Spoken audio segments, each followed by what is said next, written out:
Bonjour Didier, vous dirigez le centre de plongée Fosséa Mexico et vous êtes centre ambassadeur Longitude 180 Nature. Pourquoi? Nous avons ouvert il y a 9 ans et dès le début nous avons voulu souscrire à Longitude 180 car nous sommes convaincus que nous devons participer à protéger notre environnement. Nous avons donc à l'époque discuté avec les membres de Longitude 180 Nature et avons tout de suite adhéré à la Charte internationale des plongeurs responsables car on pense que cela fait partie de notre rôle d'expliquer à un maximum de plongeurs comment protéger nos récifs, entre autres. Vous faites partie du guide des centres de plongée éco-responsables de Longitude 180 Nature. Dans quel but? Donc toujours dans le même esprit, toujours afin d'éduquer les gens, on doit montrer l'exemple. Et du coup, on a fait une chasse au gaspillage. On a essayé de supprimer un maximum les bouteilles plastiques. Régulièrement, à chaque session d'instructeurs, nous faisons un nettoyage de plage afin de sensibiliser un maximum ces futurs instructeurs. On fait partie de la commission locale de protection des requins bulldogs que nous avons ici en hiver et d'autres opérations que nous menons régulièrement.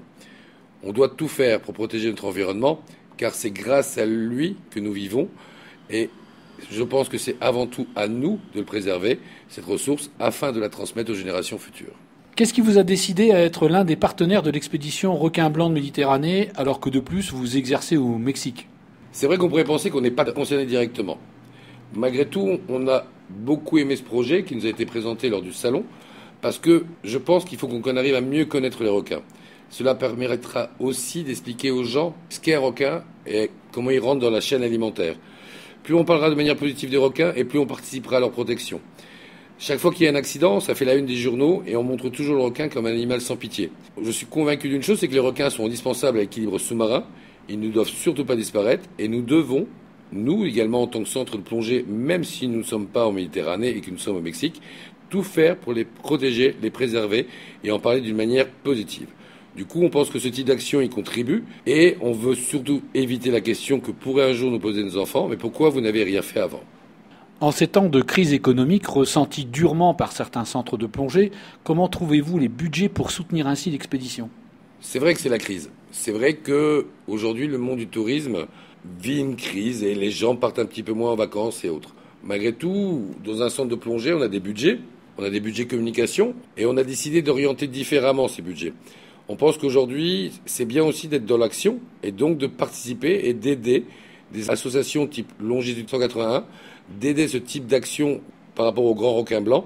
Et tout simplement, on pense que ça nous aide également dans notre communication. Plutôt que d'avoir une communication plus presse, on va dire statique, on préfère maintenant orienter notre budget de communication vers des actions qu'on trouve importantes pour le futur. Pensez-vous que votre engagement est reproductible par d'autres centres de plongée? Oui, bien sûr. Imaginons que tous les centres de plongée du monde prennent conscience de ça. Imaginons que chacun, à sa mesure, participe à ce type d'action de préservation du milieu marin. Faisons le compte ensemble. Je pense que nous aurons des récifs colorés, des poissons un peu partout, des requins protégés et des plongeurs heureux. Je pense que bon nombre de centres font de la communication, que ce soit dans la presse, sur les sites web ou autres. Après, c'est juste une question de volonté et d'orientation de son budget de communication. Rien de plus. Personne ne dit qu'il faut mettre tant ou telle somme, mais il faut que les rivières puissent faire un jour un beau fleuve. Et ces fonds sont utilisés comme ils devraient. Et bien, c'est le cas avec Longitude 181 Nature. Pensez-vous que votre engagement peut être profitable pour votre centre en termes économiques et ou de communication? Oui, bien sûr, car même si le but premier n'est pas celui-là, cela va associer notre image, l'image de Fosséa. On essaie de donner un ciel fort, de dire on participe et on essaye de protéger et de sensibiliser à la protection de l'environnement. En aucun cas, cela peut avoir un impact négatif, bien au contraire.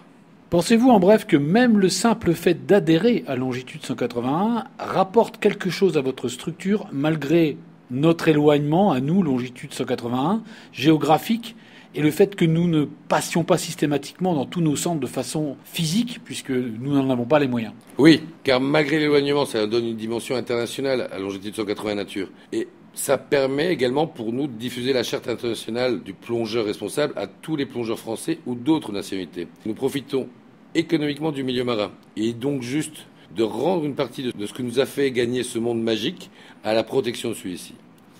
Nous ne pouvons pas faire que consommer. Il faut aussi parfois rendre. Même si cela peut paraître utopique, nous sommes de la génération qui doit absolument prendre conscience qu'elle doit faire quelque chose pour préserver ce monde sous-marin. Comme je l'avais dit auparavant, nous ne souhaitons pas que nos enfants puissent nous reprocher de n'avoir rien fait.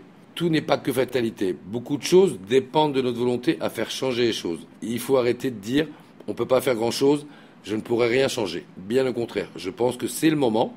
Nous devons tous agir. Merci beaucoup Didier pour ce témoignage venu de l'autre côté de l'océan.